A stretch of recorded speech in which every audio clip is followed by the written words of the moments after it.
Them don't arrest one housewife. This one happened for where Ogun State. This woman, they talk say she sell her 2 daughters.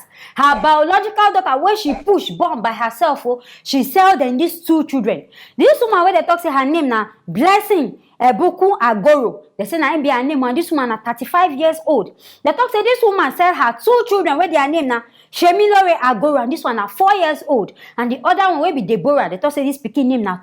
This pikin name na Deborah, and she be 2 years old. They say they arrest this woman because of say wait, say na her husband. Person where she marry, where name na Oluwaseyi Agoro. Say na him go report to talk say him travel for some time. Make na they hear this story, open na hear and well. Say him travel for some time. Say by the time when he go come back, he no see him 2 children again. Now then come they ask him wife say, abeg go, auntie, where my children? This woman, everything when in carry and go family place, so carry and go here. The woman no even answer him, no even do like say, in they even follow and talk. Now there, our oga can stand up say, make him go report this matter to police. As he be say, his wife no one gree open mouth, talk wetin happening. As they do investigation finish, now there this woman come talk say, for the past 2 years, you see why I know they like put my mouth for inside husband and wife matter. Say for the past 2 years, now this man don't leave them go. But it says as the man they talk, him talk say him travel for some time. Men, now no go there truth to talk wetin happen. The woman say this man don't leave them go for 2 years. And as the matter be, she no can't get money to take care of these children. And these children self no be only 2. Say she don't even born another 2 children for another man. So making these children be waiting 4. So she know they get money to take care of these children. As the matter come be now, she come dey think. So what she go do? Now there she come meet one man. What they call Wale Imole Ayo. This one no be any Imole Ayo. This one na Imole Eshu. Now Satan send this man come. So he meet this man. The man come tell and say, hey, get some family. Whether they really find pikin. So they need pikin desperately. And these people there for Port Harcourt. So make she come sell her children. And they go buy one for 150,000. And there this woman come grill. So she sell this her 2 children now for 300,000. See chicken change where you say if you won't even sell pikin, you don't even do them the illegal way. All these people where they talk say that they find pikin. When they find pikin, why not go people where they adopt their place? Now to buy pikin na in Nasabi. As a matter be in Anya should even come outside for the open because police they find them these people. Now this Mr. Kola Wale like this, they don't define them. Because the person where they even sell this thing, nobody said they even go the Port Harcourt now, go no where than these children they no know. So as it be like this, police they find them these 2 people. These couples will carry them these children because they don't know where they did. So they don't even transfer this matter, go Port Harcourt divisional headquarters, make they find then these 2 people will collect this pikin. But some women on get mind. Your own pikin will be say you shed blood on. Now you can't decide say things hard.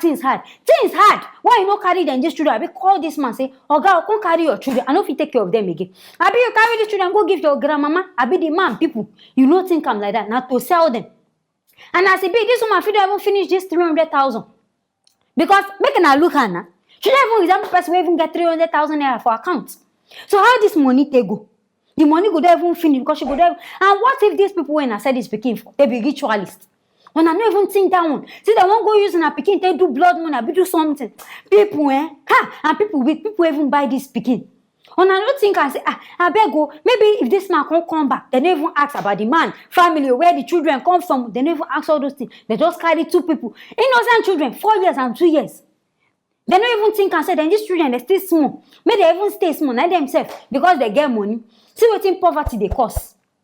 Now you go make person go carry him pikin say he won't go sell because I'm not think say any reasonable mama go decide say she won't go sell her pikin. And what if then this person where you sell this pikin for, they don't travel come out? What do you want to do? That means the mother don't boss now. Because that pikin self, you no go see him again. But how the man want they do? And this man self, they blame him for everything. Because you come out for 2 years. Maybe this man know they sell money. You know they even take care of these children. Because my mind come they reason and say, why be saying that this man 2 children, now this woman decide to sell? Maybe she got another 2 children now. Why she not sell those ones? So I feel say maybe that other one, maybe the man they give them money for upkeep and all those ones. This one, I see don't decide say, he won't go. I'll carry your matter and go. And I make this woman self decide say, this your pikin, I go show you shege. She go sell them so that your eyes self go clear. Now make you go say some mama they go born children, they go they mature in this way. You no go know the reason. No. Now what thing their papa don't do? Now they make them the verse on top of this pikin. So as you see the matter and as well is ASEAN. I feel say this man no breathe take care of this. Be as in travels, ain't no say anything come. Now make this woman come decide say, as the matter don't boss, I no get money, I no fit take care of her. Make her find a square root go. But some mama, in our mind. I don't know the kind of mind where God planned, that big God put for our hearts. Because you go there here, they think this kind of wicked thing for your own children. You know, go even feel any, just even strong face. Stand there. Like say nothing they even do. But I thank God say they don't catch them. And I hope say police go do their work well to arrest these two people where we men and this couple where we want. As this matter be, now so I hear them as make her bring them, making herself using her ear, hear waiting they happen. Anything where I feel, making her don't forget to write them for the comment section. Making her don't forget to like or share and also subscribe to this channel. I go see you now for our next video. One man wey abandon him sick brother for hospital don come outside say him get him life to live, make nobody disturb am because him wan live him life. Make nobody even talk about him brother matter for inside. I come dey wonder, person wey you call your brother, your blood brother or your family, now you dey talk this kind matter for. They talk say this man get accident for Ikorodu. So these people where the accident even happens, people don't even know this guy. They can't carry him go hospital for that Ikorodu. But they talk say, make family come aside, come pay, come do this thing. Nobody come aside. So you get one good Samaritan we come see him for there. Now I can carry this man. So okay, I know this man. Make a carry him go in family place. In carry this man reach in family place. Waiting family go talk say, they no want him. And I no want him say waiting. Now in son name in the beer. No be on a son name in the beer. On a talk saying I no want the man. Say because he don't get accident, I no get money. Some family they very wicked. In fact, your enemy feel even still better pass your own family where you think say na your blood na they bear the same name. And so this matter happen. They say one good Samaritan come see this man, come decide say okay, he won't help him. Help him, come help your brother self. Now there wahala start. Make now watch video of how this man take even the talk about him brother matter for the hospital. Another market on here. Yes, data no my mommy. Yes, ma'am, I mark you on here. Come here. Data no my mommy. Come here. Take it off your brother here. Probation say data no my name, you know. Please security, please come. You are not going anywhere. Ma'am, mark on here. You are very stupid. Oh dear, damn. What do you mean? Your brother has been on my neck. You never one more to the house. And I'm be calling you. You know that your brother is in the hospital here. I'm in foundation. I rescue your brother. You not get here now. You are talking to me like that. Is it your money? Are you mad? You are crazy. You are very stupid. Sorry, what's the issue? My name is Olamide Sulaiman.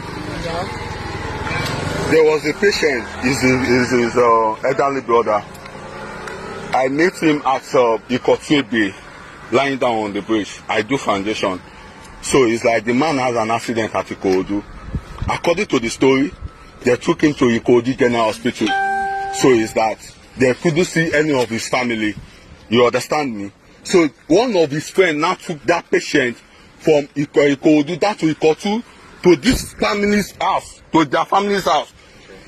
According to what they say they refused to receive that man in that house. I hire an ambulance and I rescue that man down to Bobiye. Since then, they have admitted that man at Bobiye. I'm the one paying for the treatment. Close to 1 million naira that my foundation has spent on this patient. I tried to call this man. He came down here this morning. I met this lady, this particular lady. She's the one taking care of Mr. Sheyi. This foundation, he will do his best for Mr. Sheyi to get well. When they discharge him, you kick him to your family's house. He was like, is that what I want to say? Or something like that. I should go. One Lord, two liar, that's my body, so that's my pariwo money. You? That's okay. Hey, people are really good. I have my whole life to live. Mama, so you feel me? Money life, money life to live. Money, I will feel you. And I don't say as this man just they talk, like say he no even get sense. Say he getting life to live. What? So they don't even talk to me this man bring money. This foundation people they call him Olamide Suleiman. I mean this man name Olamide Suleiman. He talk say he don't spend more than 1 million naira on top of this man body. If they say surgery, in they pay. Blood, in they pay. He can't call him family say I beg, I know they beg you for money. Just come say waiting. Come they look your brother.